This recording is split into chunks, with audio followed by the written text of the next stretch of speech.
All right, welcome everybody back to the PHLY Sixers Postgame Show. I'm Derek Bodner, joined by a new co-host here in Renee Washington. How you doing, Renee? I'm great. I'm happy to be here. Happy to talk about the Sixers, especially in a nice win over the Suns. So happy to have this opportunity to join you and Kyle today. Yeah, one of the great things about PHLY is we have a very deep bullpen, and unlike Craig Kimball, whenever we need someone, we can go into someone who is going to knock it out of the... Well, I guess with Craig, it is going to knock it out of the park, but in a bad way. You will do it in a good way. Oh, gosh.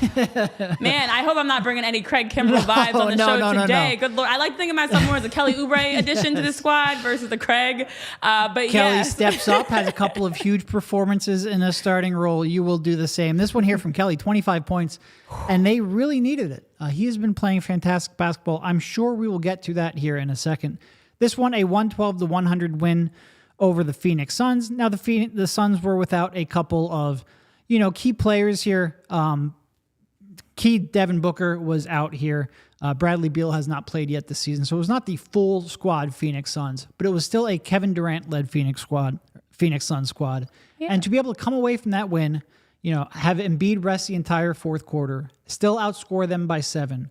That was a real nice team win. And I feel like, we just had a podcast the other day on Thursday where we said, look, maybe Joe and Maxey weren't great. Maxey was really good to hear down the stretch in this one, but not a great overall performance. And yet they're still finding ways to win. And, the previous 3 wins, you had 2 wins against the Raptors.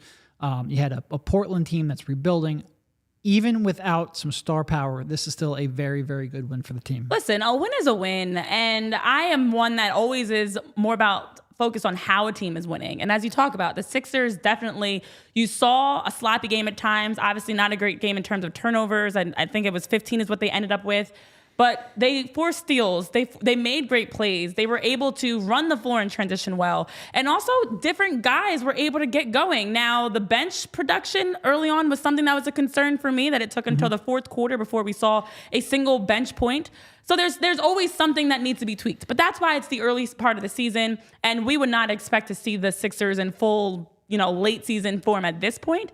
But even without Bradley Beal, without Devin Booker, the Suns still have obviously Kevin Durant, Nurkic, who played very well, and still a tough team to beat. So happy that they got the win. Happy to see you guys in the chat also. Marshall Lynch, yes, clap your hands. We're singing because the Sixers won.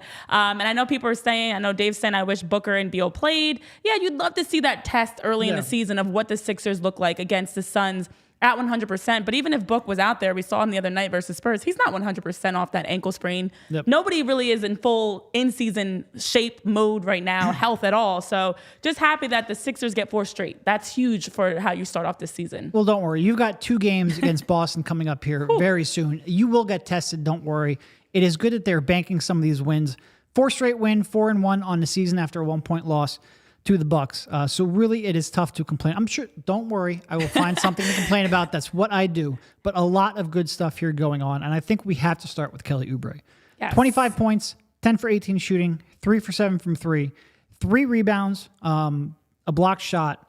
And I think one of the most surprising things to me, and we talked about this a little bit before the show, everything about Kelly so far has been surprising. Mm-hmm. We can look at the points, 25 points, great. They needed that, especially because, Tobias got into some early foul trouble. You're worried about what you're going to be able to get from him. I mean, he picked up 2 fouls in the first 2 minutes of the game. He ended up giving them a huge lift and staying in the game. Mm-hmm. But you were worried that you were going to need more from Kelly, and he delivered. And he's been playing great defense. The Sixers ended up holding the Suns to 36% from the field, 25% from 3. He is a part of that, and a bigger part of that than I think I would have guessed. But he's giving you all-around contributions in a way, and consistent all-around contributions. This is, he was coming into this one averaging 20 points per game, dropped 25 tonight. He's giving you 20-plus in 3 out of 5 games, and 2 straight as a starter. He's just been fantastic. And I was hard on him earlier in the season. I said it was a good signing because it was a minimum, but I did not have my expectations high. Needless to say, he has blown away my expectations, and the consistency is just stunning. Just absolutely stunning. It is. And you guys make sure in the chat you're dropping your thoughts. I know Dan's saying Kelly Oubre, bam. Make sure you're dropping in the chat your thoughts, hitting that like button, joining the conversation with Derek and I. Of course, Kyle will be joining us later. But as you mentioned, it's been a great start for Kelly Oubre, without a doubt. 17 first-half points, the second straight game of scoring 20 or more. And that marks the 3rd time in the 5 games this season that he's had a 20-plus points. Kelly Oubre right now, we really weren't sure coming in what we were going to get from him. I remember even when everything when the news broke that he was joining the Sixers, I was like, yes, I think. I don't know what this means. And Oubre's been a question mark. Looking at his career from the Wizards to the Warriors to Charlotte to even the time, of course, he was at Phoenix. He's had a very all over the place type of a career, and you weren't sure which Kelly Oubre you were going to get. We talked about this before the show. We know offensively what he can bring, but without a doubt on the defensive side, the consistency, as a mature veteran, you weren't sure what you were going to get from him. So a great start for Kelly Oubre because he's been out to prove something. That's what he keeps talking about. That's what we keep hearing. Kelly Oubre is very determined to show that teams made a mistake on not picking him up, and that he's in a spot now where he feels like he can thrive and be the best possible addition for the Sixers. So I love the fact that he's come in and been able to help produce offensively, but the defensive side, the hustling, those intangibles, that's also what I like about what I've seen from Kelly Oubre so far. And I hope it just continues. I think that's the biggest thing. It's only 5 games in. Look, he's had his ups and downs as a shooter. 3 for 7 today. I almost said tonight. It's going to be a struggle not to say tonight. I'm very accustomed to saying tonight. It is weird that it's a 1 o'clock start. It's weird to be talking basketball this early in the day. 3 of 7 today. He did have that stretch a 2-game stretch where he shot 0 for 10 from 3. That 3-pointer is going to be up and down. He's done a good job attacking off the dribble. That's helped alleviate some of those concerns over the streakiness of the outside shot. But he's a career 32% shooter, something around that mark. He is going to be streaky from the perimeter. But what's just blown me away, and maybe this is a combination of Nick Nurse, maybe this is knowing that he's going to have to fight for his minutes, maybe this is being humbled after scoring 20 points per game and getting a minimum contract. His defense, night in, night out, look, the decision-making's not going to be perfect, in part because Nick Nurse has him playing so aggressively. With aggression comes mistakes, but the effort has been so consistently there. And again, Tobias Harris picked up 2 quick fouls, and he was our primary defender early on against Kevin Durant. Kevin Durant's a pretty tough matchup. And I don't want to say Kelly Oubre shut him down, because I think part of the, of Durant having an off night, a relatively off night, is just he missed some shots he would have made. But he came in and he competed, and he gave them another big athletic body to throw at him. And in a night where Tobias, that early foul trouble could have hurt you because of Oubre, and because Tobias was able to play through that early foul trouble, it did not. Yeah, it's wild because I remember saying Kevin Durant feels like he's having a quiet game and he finished with 31 points. That's Kevin Durant for you. That he's a quiet game for him is still a 31-point production. But as you mentioned, Oubre as well as Harris pick up a pair of fouls early on. And then from there on, you saw Kelly Oubre make an adjustment. That third foul didn't come until the third quarter. Played much smarter, wasn't as, reaching as much or, playing as aggressive defensively, but playing smarter defensively. And for anybody that's watched me as I host the Philly show and the Union show, one thing I'm very big on is adjustments and work ethic. I think talent in professional sports, everybody's got talent. That's why you're there. But it's the adjustments. It's the ability to tweak how you're playing depending on what the game dictates. And for Kelly Oubre specifically, you talk about missing threes. Okay, now he's driving in the basket. Now as you get your confidence going, you're feeling good with the ball in your hands, you're now taking some more shots. You're now, the game's coming to you instead of you forcing it and trying to force shots. And I thought Kelly Oubre did a good job offensively with that, as well as making the adjustment not to give up fouls, because he just started playing smarter. So these are the small things we're keeping an eye on how Oubre as well as the Sixers can make those tweaks. Yeah, and you brought up Tobias not picking his third foul up until later. And I was really frustrated at the beginning because he gets 2 pretty bad fouls. One reaching on Durant where you weren't going to really affect his shot anyway. The other one, an offensive foul where he pushes, throws an elbow into someone to create space. And you need Tobias. And for him to come out and pick up those 2 fouls, it was potentially a real pivot point in that game. And for him to dial it back, still find a way to contribute offensively. I mean, he started off, I think, 4 for 6. He was real good offensively. And to not pick up any more cheap fouls and be able to keep himself in the game, that was huge. And I thought Tobias, he's maybe not getting the attention that Kelly is just because we didn't expect much out of Kelly. And he's come in and he's entertaining and he has that flair and he's given us consistency that we didn't expect. Tobias, night in, night out, like, what's he shooting on the season? Like 64%, something absurd like that. He's just giving you 20 points or right about there every night. And tonight he came in here 18 and 10, gave you good defense, 7 of 10 from the field. He has just been a very consistent player and somebody who's probably a little bit overlooked just because we had the first couple of games where Maxey was electric. We had the Kelly Oubre experience, which we weren't expecting. But Tobias has been a consistent contributor in a way that is really impressive. Yeah. And I know, Pup, as you're talking about the excitement over the early start, I'm not only excited about the early start, I'm excited we have plenty of time while the sun is still up to talk about this. And we can go to dinner. We can have dinner after this. Well, not together, but we have our respective dinner after this and feel good about it because it was a great performance for the Sixers. And when you talk about Tobias Harris specifically, to me, this feels like a really huge opportunity for Tobias that he's turning a corner. Yeah. And it's crazy to say that because Tobias is not a new kid on the block. He's been around the league. But when you look at what he did with the Clippers and ever since he started with the Sixers way back in 2019, he was very up and down. Granted, only 5 games into the season. I'm not one to throw everything and be all excited this early on, but I am thrilled that at least he's averaging over 20 points per game, 5 rebounds, and you're just seeing Tobias more. There were times I remember watching in the past, especially last season, that you were kind of like, where is Tobias Harris? And we know he has the ability with his size, with his way he attacks the basket, with the way he can move off the ball to really be that complementary threat. And we're seeing that now. He's getting the ball more as he's going towards the basket instead of just stagnant. His movement in general has been such a huge lift, but also the confidence in how he's attacking the basket. So I love the fact that Tobias Harris, you talk about making the adjustment, but also the way he's adding as a presence, that it's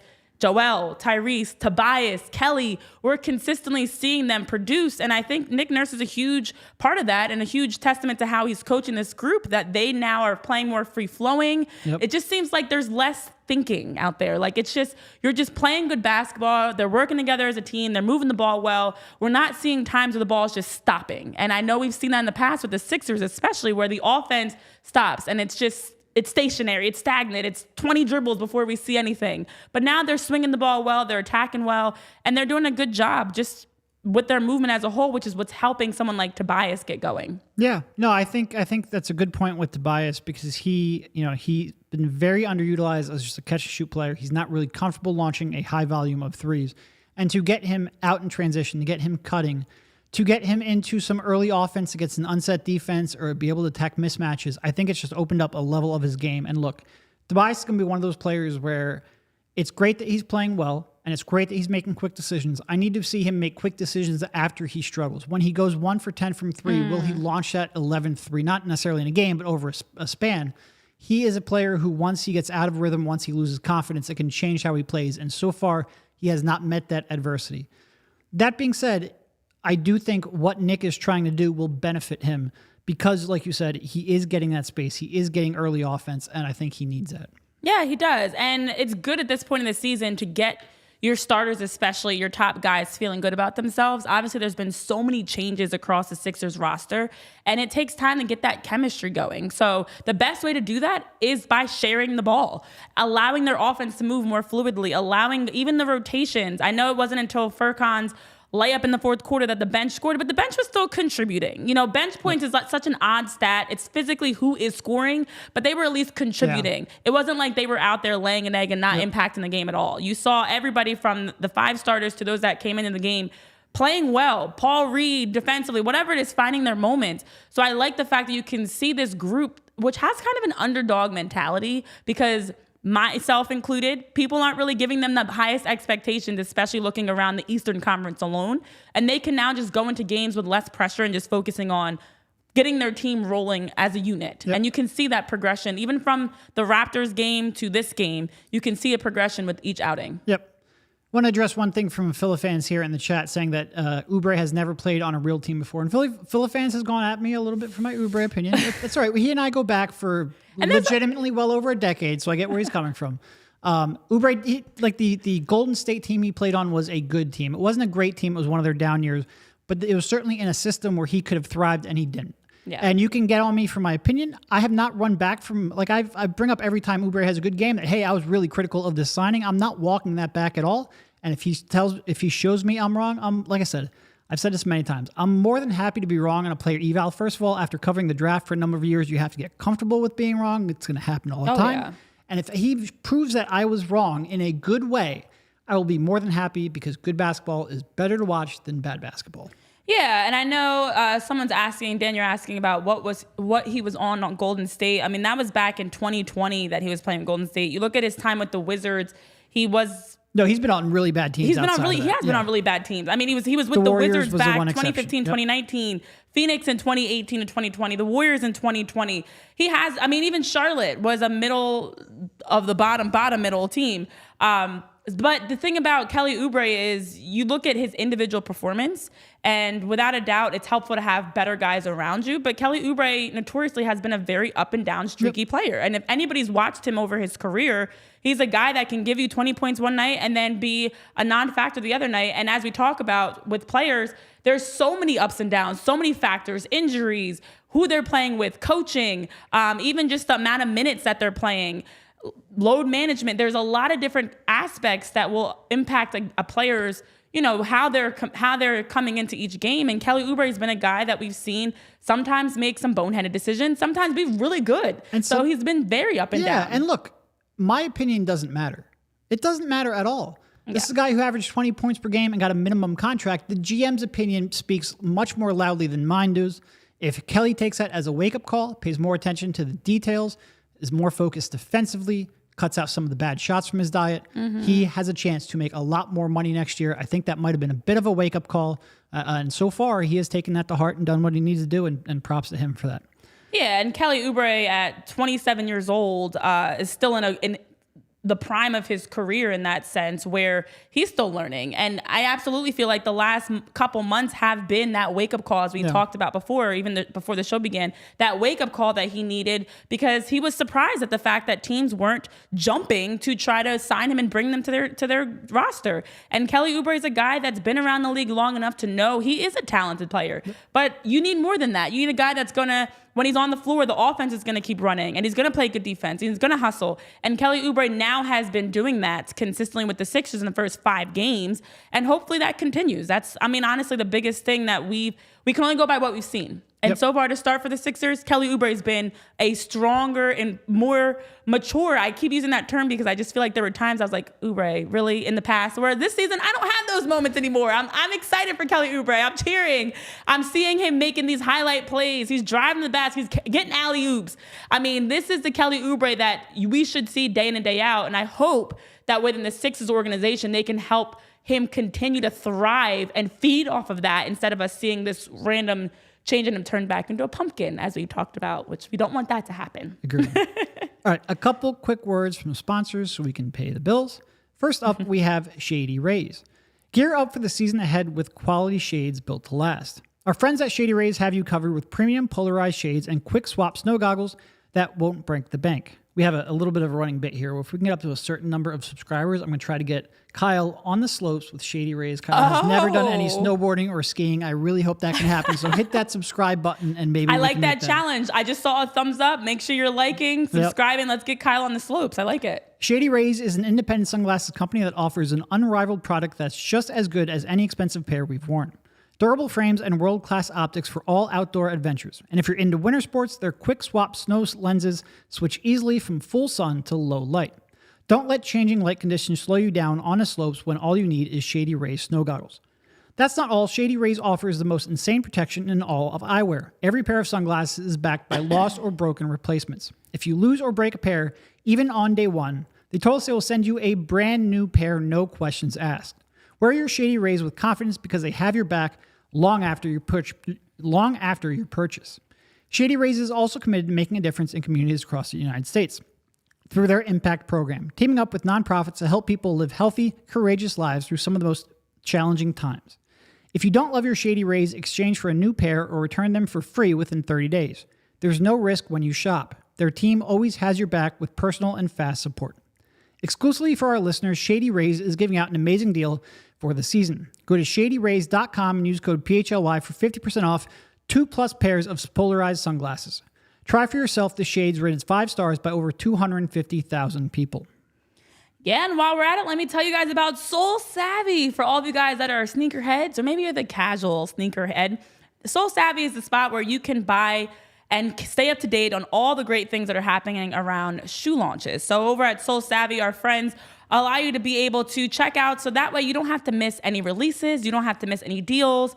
And with their app, the Soul Savvy Drops app, you're able to get notified as things are as new shoes are coming out. You're able to stay up to date on any great prices, any releases. You also have the free raffle management, which allows you to keep track of all raffles that are happening. And with the release calendar specifically, you have an accurate release calendar. That's important too, so that you're updated on all the releases that are coming.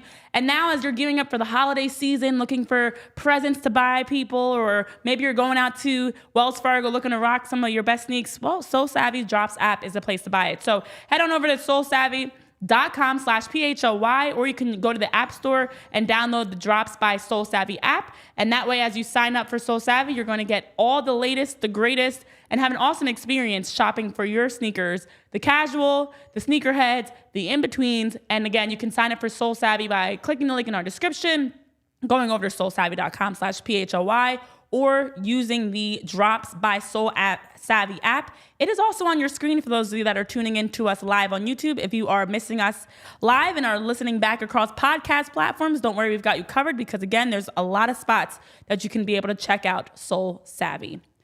All right, Derek. So we're feeling good today. Yeah, I'm feeling good. I mean, I was writing down and just some notes of like initial thoughts that I have, and just looking at this game as a whole. A lot of people that I'm high off of, that I thought did a very good job. High in a good way, of course. High not in an inappropriate way. It's appropriate if you live in New Jersey. That's fine. That's fine. I'm a Jersey girl. Who knows? Who knows, guys? But right now on a Saturday afternoon, no, I am not high in that way.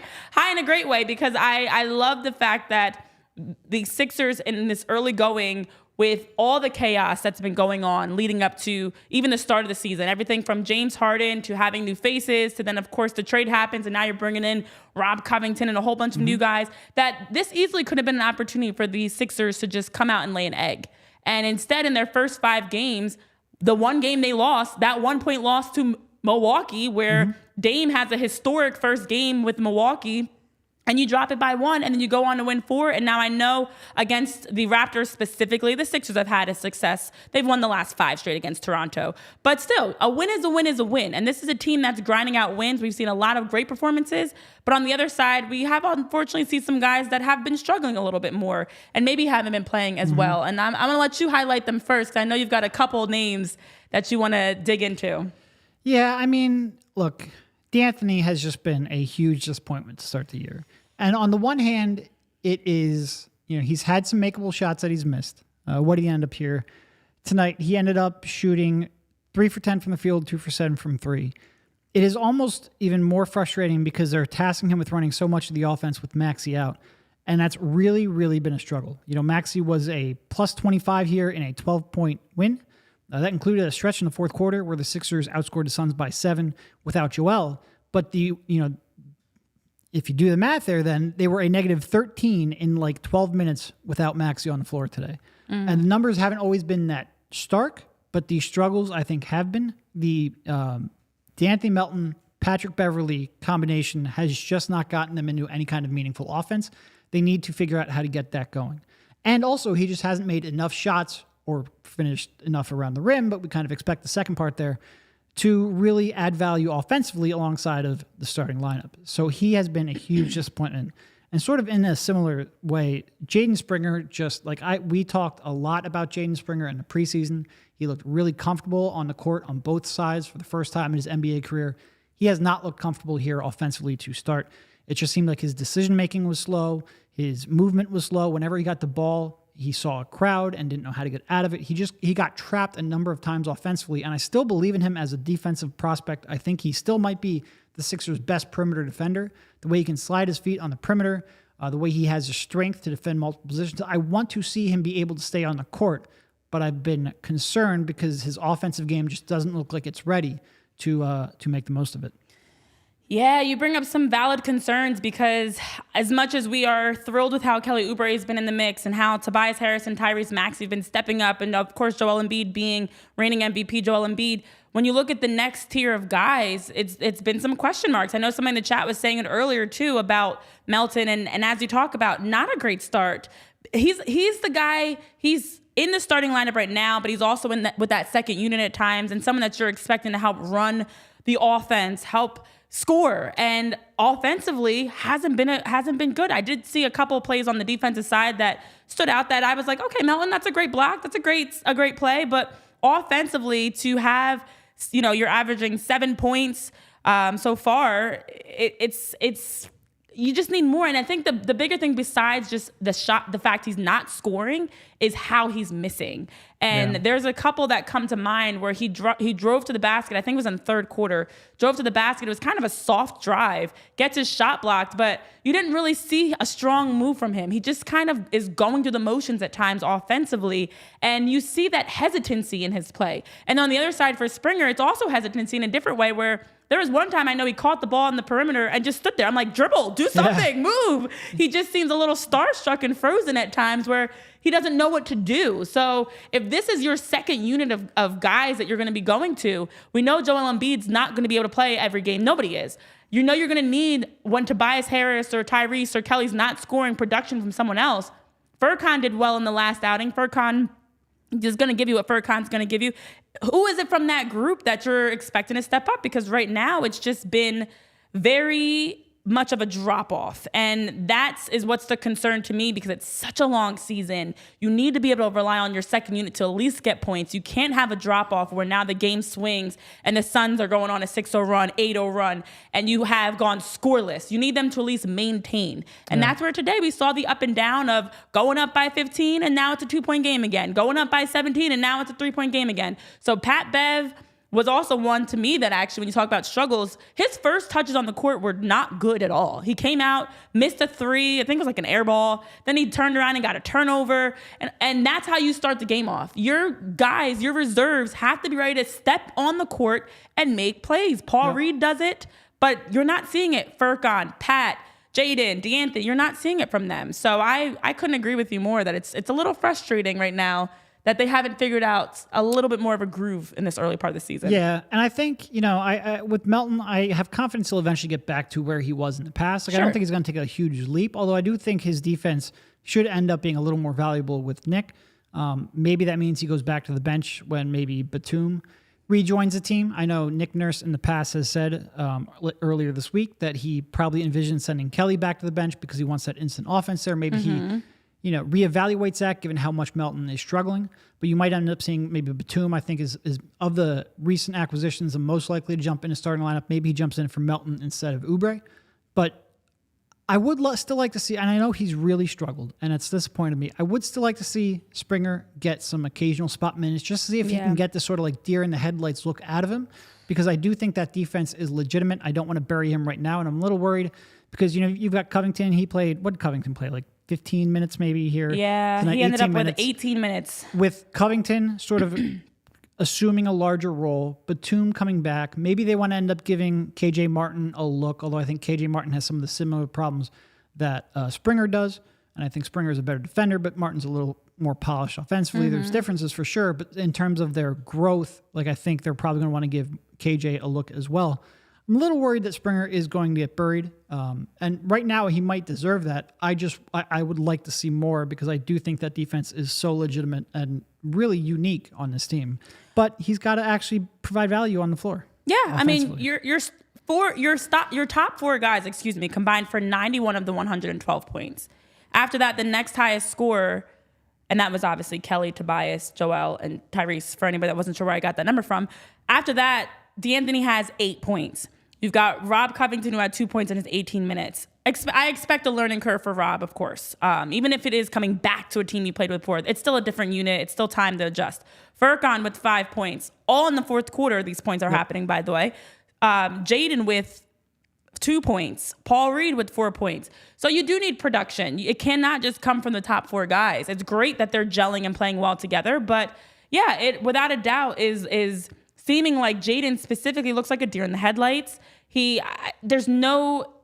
last name is Springer, but there's no spring to his game right now. He's playing very much like the offense is stopping with him. He doesn't know what to do. The ball, he's on the wing catching it, dribbling, stopping, and then just kind of looking around. And there were just some plays and I'm like, wow, you are playing very young, which I get it. You are young, but you're on the floor. You know what I mean? In the 10 minutes that he was out there, to only, he attempted 4 shots, finished with those 2 points.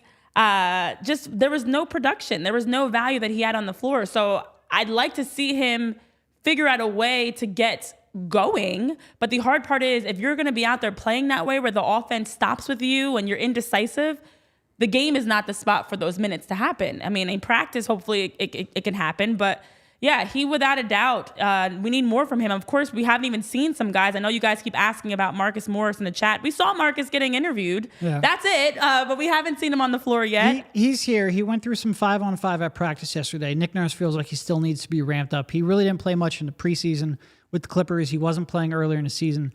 So I think Nick just needs to see more, get a better gauge of his conditioning. But if I'm being honest, Marcus Morris is I think he's might be past his expiration date a little bit here. I'm not sure how much he has left in the tank. I think he's mostly here to be that $17.1 million expiring contract for the next trade at the deadline. I think if you're looking for contributors, it's Covington and it's Batum out of that 4. Bingo. Of course, Nick Batum has been dealing with personal issues himself. He's the one that I'm expecting will be able to contribute a little bit more. We know what Rob Covington's going to give on both ends of the floor, but KJ Martin and Marcus Morris aren't guys that you're looking at coming in and making an impact in any stretch of aside from just being, for Marcus, maybe that third guy for the bigs. But we know what we're going to get from Marcus Morris. He's definitely past his prime. He's more of a veteran and he's more of a placeholder for now and for just to be able to go out and give you a couple minutes here and there. But he's not someone that's going to drastically impact the game. He will have those moments where you'll have a great game from Morris, but on a consistent day in, day out, it's Rob Covington, it's Nick Batum that are definitely going to be the ones in this trade that will help, for sure. Agreed. Well, I don't know about you, but I definitely feel like 5 games has me very positive, but nervous at the same time because it's a long season, and I'm going to stick with the optimistic train, unfortunately, especially with just how I might, in covering the Phillies, the Union. Aside from the Eagles, I struggle with being optimistic at times with the rest of the Philly sports teams right now, but the Sixers have me optimistic. I'm excited. I'm thrilled, and I'm hoping that this will continue. I'm trying to see what other notes I had specifically around the game, but Derek, I mean, we're slowly seeing things come together for the Sixers. Yeah. No, I mean, it is, they're playing much better. They're playing more consistent. I think Nick Nurse has felt his imprint, and we'll probably get into that here in the next segment. And I think that there's just an energy around the team, both literally on the court with the style that they're playing and also among the fan base, that a month ago I wasn't sure was going to be there. So it has been a great start to the season for sure.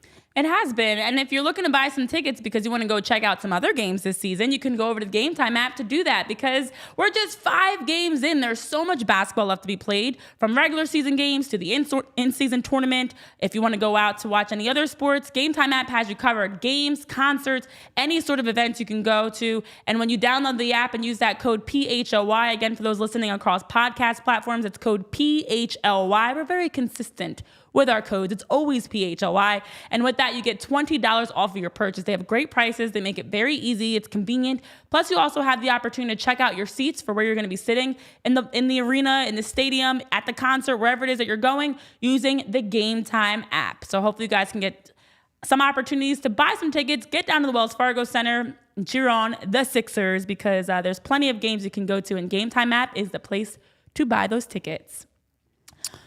All right, so I think, we've had a bunch of people here on to talk about the Sixers in their short 5 games between myself, Kyle, Rich. I'd love to get your take because the team just looks so different than the teams we've seen over the previous couple of years. Part of that obviously comes down to a pretty significant change in the personnel, especially on the bench. 4 starters obviously remain, but the bench has been reshuffled. But a lot of that comes down to Nick Nurse. So I guess just overall your thoughts on Nick, the imprint he's had on the team, stylistically, what he's changed, and how different they look.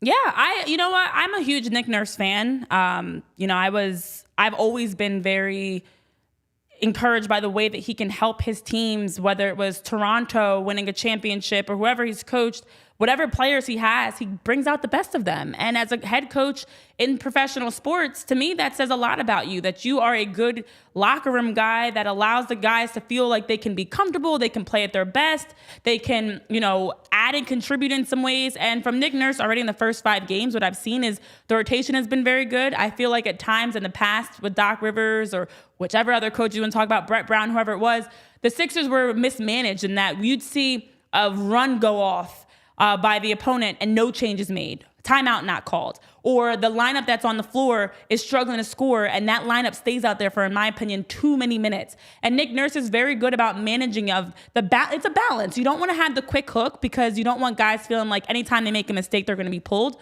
But you also want to have that standard that we expect you to step on the court and make an impact. And if you're not doing that, we're going to make an adjustment. So I like the fact that Nick is making quick adjustments. But I also like the fact that he's getting this offense really going. Something that we've seen, and last year, especially with Joel Embiid and James Harden at times, the ball would just stop. Joel Embiid, top of the key, ball stops. Ball gets swung to James Harden and stops. And with Nick Nurse, we're seeing the Sixers do a good job of swinging the ball, finding the open man, having that confidence to drive in and go in transition. And they just seem like they're playing a lot more freely. So far, I've been a huge fan of what Nick Nurse has brought to the organization. And I think this Sixers group is definitely looking better than many would have expected, especially 5 games in.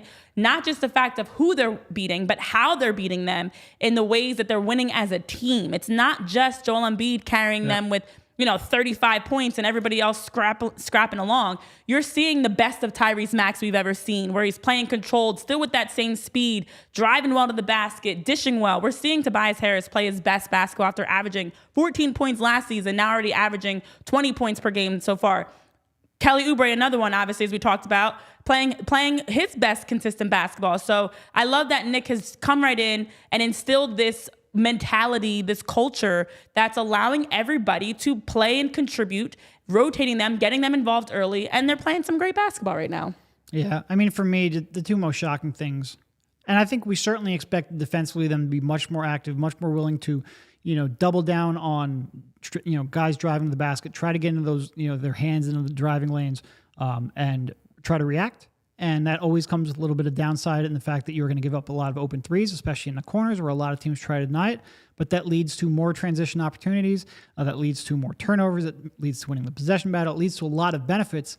And I think when you look at this team from last year, last year's squad probably wasn't equipped to play this style, especially with someone like George Niang and whatnot in the rotation. This year's team has done a much better job of that. And I give Nick a lot of credit for changing that. And again, it's a little bit more difficult with Joel because you don't necessarily know how aggressive you want to be. But he has done a good job of finding that balancing act. And offensively, just the cutting. Like this team almost never cut in the past. And you can go back even to Brett Brown. Brett Brown did not want to, he wanted Joel Embiid, especially early career Joel Embiid, to know exactly where his outlets were so that when he was doubled, he knew where to look. And I think Doc maybe was a little slow on adjusting away from that.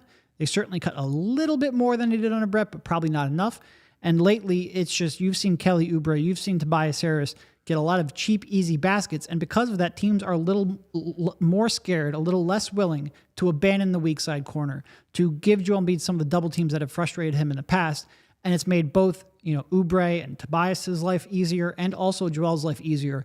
And it seems like it might be the right coach for the right time of Joel Embiid's career. And it's been much more fun to watch. I mean, how many times did we see the Sixers with all 5 of their guys standing around the 3-point line and just passing around, nobody cutting? You have to unbalance your opponent's defense by at least getting some sort of presence in the paint. When your offense is running and you've got guys slashing to the basket, and also now you're finishing at the rim. Instead of all the offensive looks coming from the perimeter and forcing shots, one of the things that I've noticed that have jumped out at me is the shot selection is so much better.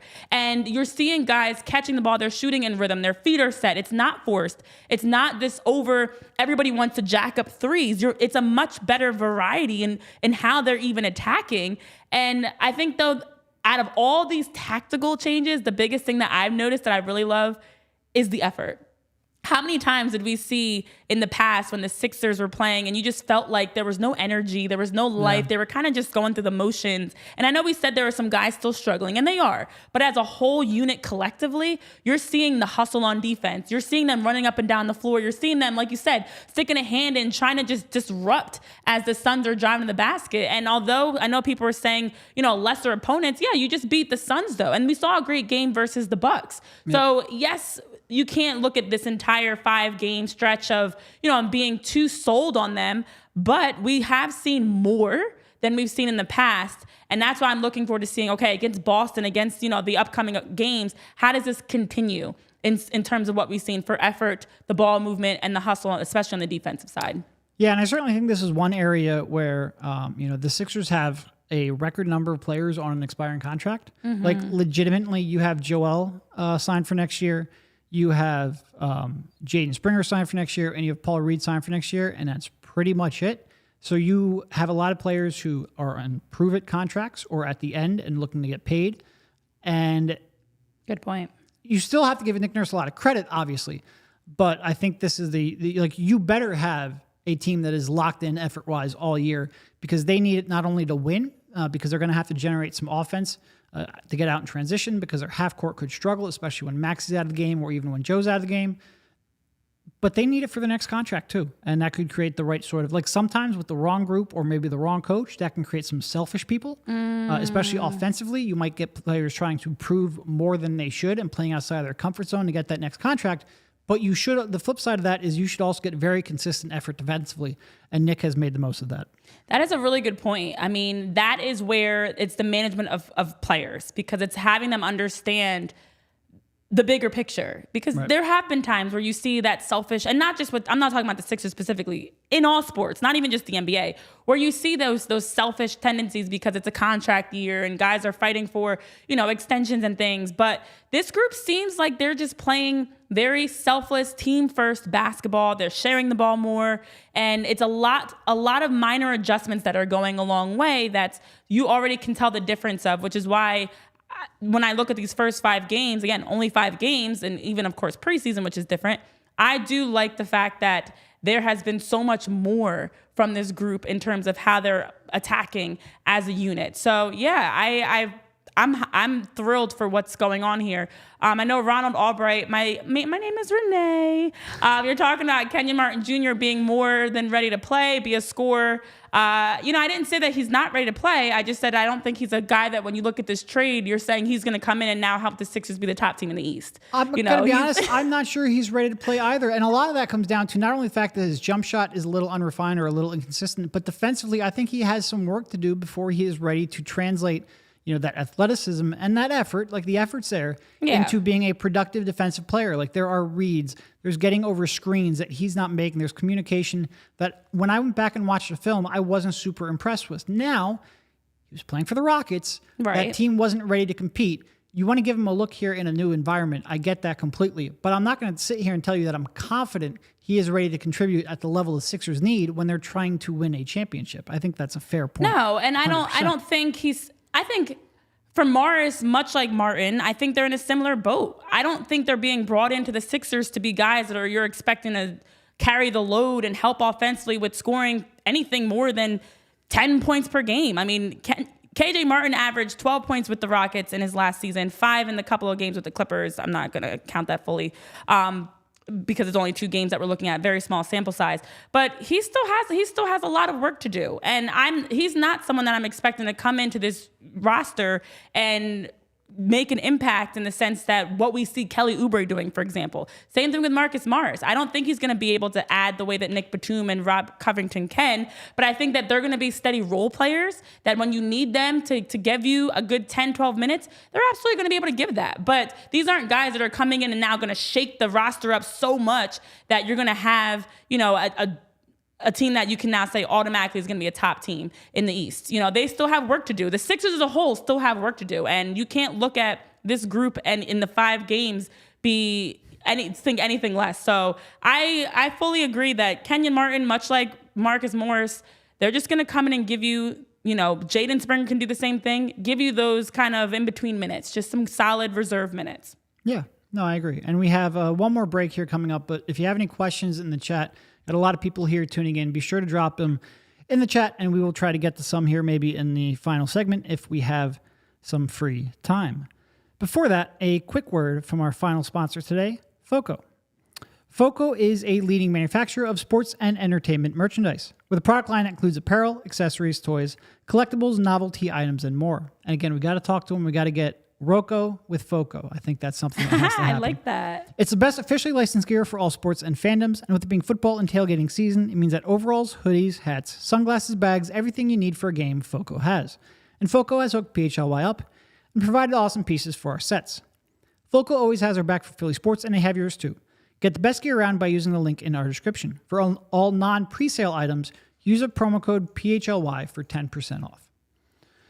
So I think one player, we haven't really spoken much about Furkan, and I think this was another solid performance from Furkan. Nothing super jumped off the page, probably wasn't as good as Thursday night, but he came in, made a three, gave you a little bit of ball handling and a little bit of creation off the pick and roll, and again, wasn't completely exploited defensively. And do I trust that to hold up? No, not really.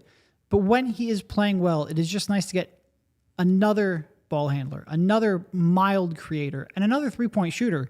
I know Furkan has had some years where he was up and down. He had that one year where he shot in the mid-20s inexplicably. Other than that, he has a real gravity to him, which I think helped. Another solid game from Furkan. Yeah, I mean, I think that's the best way to look at it. It's just solid. Furkan, after having just, barely playing in the early goings, in his minutes against the Raptors and minutes again today, almost did the tonight slip up also, in his minutes today. The worst is when you do it on Twitter because you have time to sit there and proofread the tweet. Yes. I've done that at least 10 times. And people really overread into the fact that you say tonight instead of today, it's just too much. I mean, whatever, guys. But I think Furkan, this is exactly what you expect from him. You want him to be a guy that's just helping to fill in where needed, to be someone that can help contribute, whether it's points or on the defensive side. And I think from Furkan, my biggest thing is players like Furkan, you don't want them to come out on the court and be noticeable to the point that they're causing turnovers, causing bad plays. Yep. Just blend. I used to say back when I played, and even when I was coaching, I would always say there are some players that are like blenders. They're out there, you don't really notice them because they're not doing anything too great, but they're also not doing anything bad and detrimental. Furkan can be that guy that's just out there. He gives you good minutes. He's gonna give you aggression. He's gonna knock down a shot here and there, and he's just gonna fill in the gaps. But so far, the last two games, happy with Furkan's performance. I know MBDBDBF, nice to see you. It's great to see the people that are in the chat here that are also in the chat for our other shows too. Great to see here. You're talking about this team really playing together. And I think Furkan's one of those guys that's a glue guy that just helps you play together, play good team basketball. So yeah, I think I like what Furkan's done so far, and I hope it can also continue. I hope this all continues for sure, but definitely some of these bright spots we want to see happening more as they progress into facing the Wizards, the Celtics, the in-season tournament getting started. So yeah, he's another one like Springer. I think when Covington gets ramped up a little more and Batum gets back, he might end up getting squeezed from the rotation. But it's a long year. There will be injuries. You just hope that he's ready, and maybe in between his 14th trade request of his Sixers career, he can step in and have a couple more big games. Yeah. The other thing I really wanted to mention, Maxey started off slow. I think it was 4 for 12 to start the game. Looked like he was trying to maybe focus on playmaking a bit more, was turning down some opportunities. And then he came down in the fourth quarter. I think he made 5 of his last 6 shots, really gave them a spark when they needed to, and let Joel Embiid spend the entire fourth quarter on the bench. So it was good. Look, not every game's going to be easy, even for someone with Tyrese Maxey's skill set and his speed. But for him to collect himself and be able to finish strong, I thought that was a real growing point for him. Yeah, well, I think it's wild. I just realized we've been going this entire time and didn't give some sort of happy birthday shout out to Tyrese Maxey in the show. Today he did turn 23 years old, which that is what the reason I'm leading with that is what I expect from Tyrese Maxey. He is young. I mean, we forget sometimes that he's just 23 years old. And Tyrese Maxey right now has been the number 2 guy. He's been complimenting Joel Embiid offensively, and having started out the way this season he has, you're going to see some games where he's going to feel a little bit more pressure or be in his head a little bit more or force some shots. And I thought when you look at the second half compared to the first half specifically, you could see him a lot more playing in just his rhythm, playing more fluid, picking his spots. Sometimes, he's got the speed, he can attack and run past defenders and get to the basket. Or sometimes he's just, swinging the ball, allowing it to keep moving. So I thought he did a better job in the second half of picking his spots and not forcing it and really just allowing the game to come to him, because Tyrese Maxey has a lot of little intangibles that help him be such a huge number two, that you need him to be that guy that can just come in every day and be consistent. So aside from the performances he's had and the fact that he came into today averaging just over 27 points and then went on to have another 20-plus performance, I want to see Tyrese Maxey continue to be consistent. Yep. That way, day in and day out what you're going to get from him, whether it's Joel Embiid on the floor or not. You're going to get Tyrese Maxey dropping 22 points today. Whatever it is, he's going to be the consistent cog in the wheel for the Sixers. So, yeah, I thought he did a good job of adjusting, again, like I talked about earlier, that after struggling to start, was able to get a flow going in the second half and be a big reason why Joel Embiid didn't have to take the floor in the fourth quarter. Yep. No, just a good overall performance, a good team win, an impressive way to pull away from a really tough player in Durant. Again, they might have been out two of their stars. Booker especially has been playing, when he's been healthy, has been playing great basketball. He is a very key cog. Mm-hmm. But to come out here and win 40 games in a row in four pretty different ways, it might not be a murderer's row of competition, like I said, especially with the injuries. But consistency in the NBA is tough, and finding new ways to win every night is tough. Really, really impressed. I am super interested in the fact, they got one more sort of like tune-up game here against the Wizards. Then they've got a stretch that includes Boston twice, and the Pacers twice in a 5-game stretch. I think that's going to be very, very telling. Now, all of those hard games, all four of those games, again, Boston's the best team in the East, might be the best team in the league. And then you've got the Pacers, who at the very least play a very unique style and a very fast style, and have a chance to push for a playoff spot, or at least a play-in spot.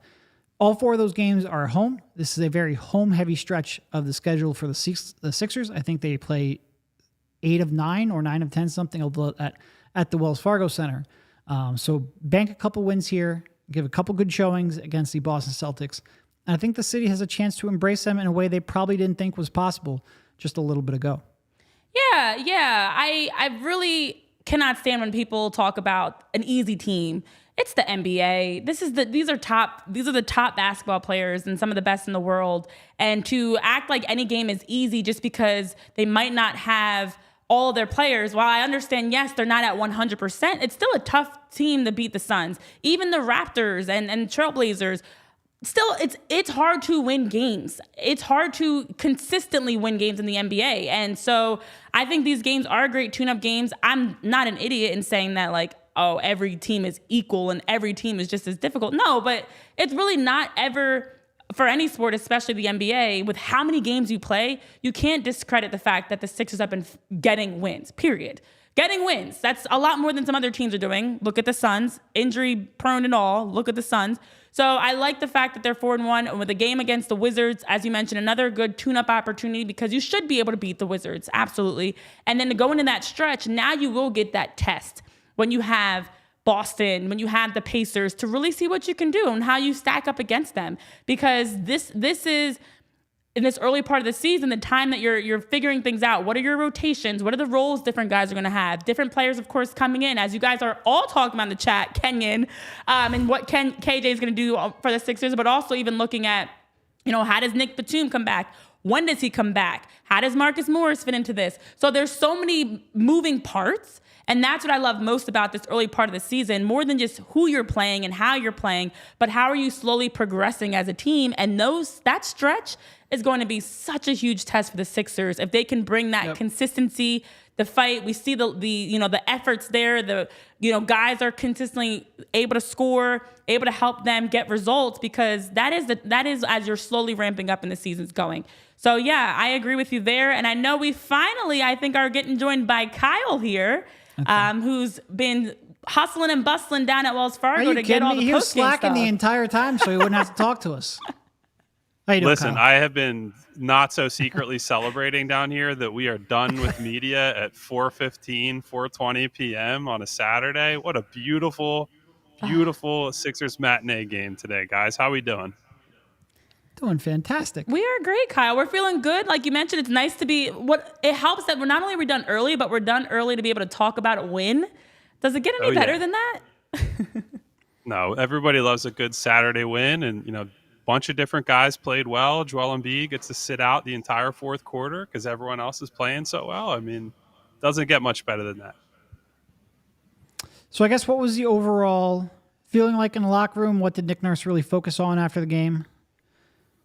Yeah, I mean, look, positive all around. I mean, obviously Kelly Oubre is a revelation. I think you guys have probably talked about him a ton on today's show. One thing that stood out that I posted a clip of this on Twitter, Tyrese Maxey on his birthday puts up I believe it was 22, 5, and 10 line, which, pretty good for a guy who didn't play all that well. And I thought it was really noteworthy that Nick, after the game, essentially said, that wasn't good enough from Tyrese. Like, we need more. And said, look, he did plenty of great stuff throughout the game, but he's not someone that we want to be passive or play passively. And those stretches that he went through where he's second guessing himself, he's overpassing a little bit, we don't want to see that. And it was why they tried to manufacture a bunch of possessions and aggression from him in the second half, in the fourth quarter specifically.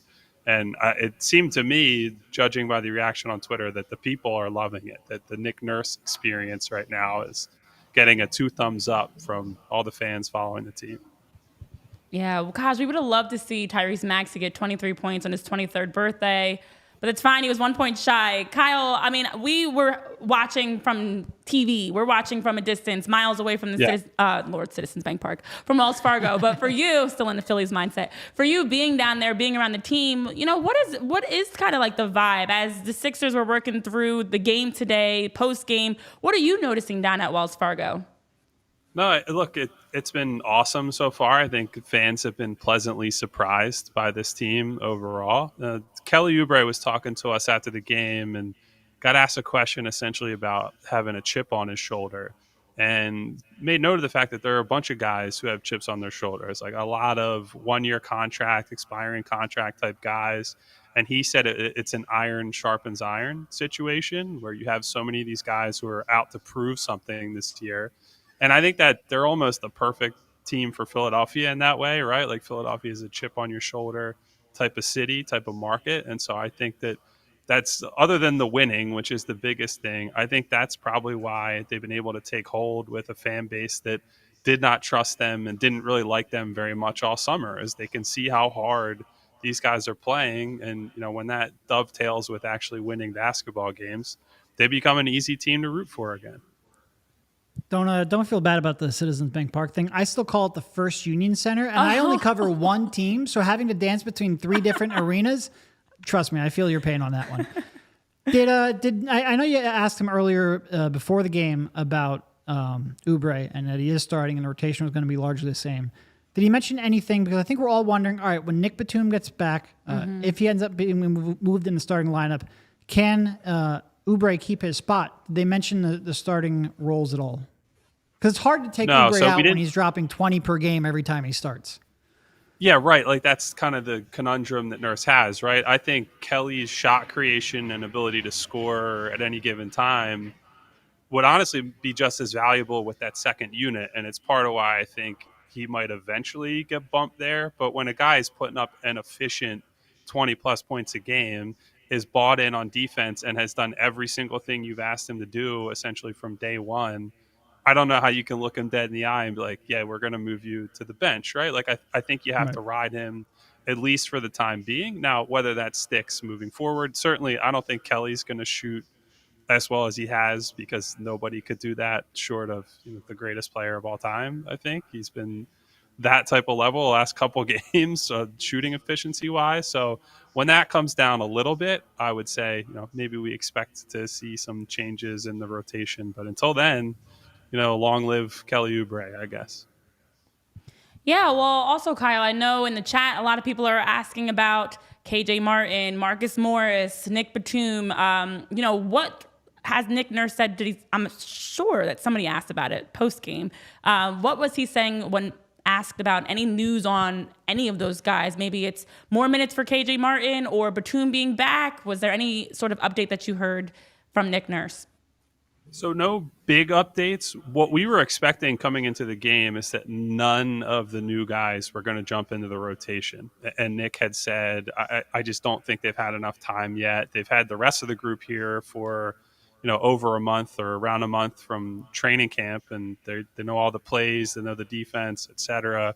And then Kelly and Tobias both picked up 2 early fouls, and I think that contributed to Robert Covington jumping into the rotation tonight. So I don't think that was really planned.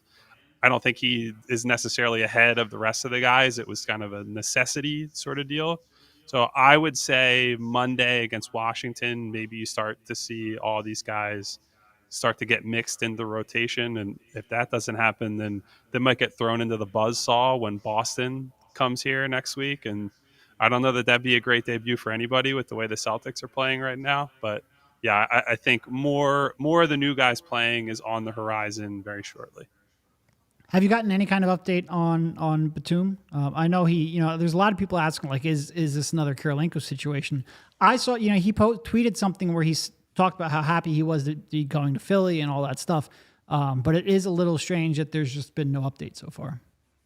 Yeah, I think it's mostly been left alone because it is a personal reasons explanation that's been given. I think people have erred on the side of caution for now. I think if he misses Monday, which we have no indication one way or another yet, I think that's when we need to start asking questions about, not that we need to know everything in his personal life, but just kind of if they're in touch with him, if he's reporting back soon. Because, Derek, he was there when the rest of the guys were introduced to the media last week. And so seems by all accounts, from what we can tell, that he wants to play here. And I think what everyone is thrown off by is that his wife came out shortly after the trade and referenced a post from Drew Holiday's wife about how guys are treated and get traded without really any input or knowing what's going on. And so I think there's maybe a little bit too much reading into that for now. If we don't see him Monday, if he doesn't report back soon, that's when I'd say alarm bells go off, but nothing for the time being, I would say. Okay. Well, Kyle, we gave our thoughts on the game. I'm interested to know your initial thoughts looking back on how the Sixers played in today's victory. It's interesting because normally, or at least the last couple of years, the headline has basically always been Joel Embiid dominates and that's why they won, or Joel played bad and that's why they lost. And now these last couple of games have been pretty across the board, comprehensive type performances. Kelly carries the offense in the first half as Joel and Tyrese are struggling. And then Tobias picks it up at the beginning of the fourth quarter, and Tyrese goes on a scoring run early in the fourth quarter. Joel has a big third. They had some interesting defensive looks that they threw at Kevin Durant in the first half. There's just so many things and so many people contributing to these wins. And I think that's a great sign moving forward, because the less they have to rely on Joel to just carry them and prop up the team, and the more they can say, hey, we can manufacture a stop here or manufacture a bucket in a tight situation, and it doesn't have to be Joel dribbling through 3 people. It doesn't have to be hero ball. It can be, hey, this guy's back cutting and gets hit with a pass because they know where they're supposed to be and what they're supposed to do. I think they have all the signs right now, to me, of a well-coached team, a team that's bought into what the head coach is selling. And that honestly might be the most overwhelming takeaway I have 5 games in, is that they are in lockstep with what Nick wants them to do, and it might only get better from there. I known you for a long time, read a lot of your writing, listened to a lot of your podcasts. I'm not sure I've heard you say that very much over the last couple of years, so that is good to hear. I've only got one more comment. It's mostly coming from the peanut gallery in the comment section. This is the second game in a row without a hoodie. We do have a vibe that we have to give off, and you're ruining it, Kyle. You're ruining it. How dare you? They definitely don't want to see. I'm not going to.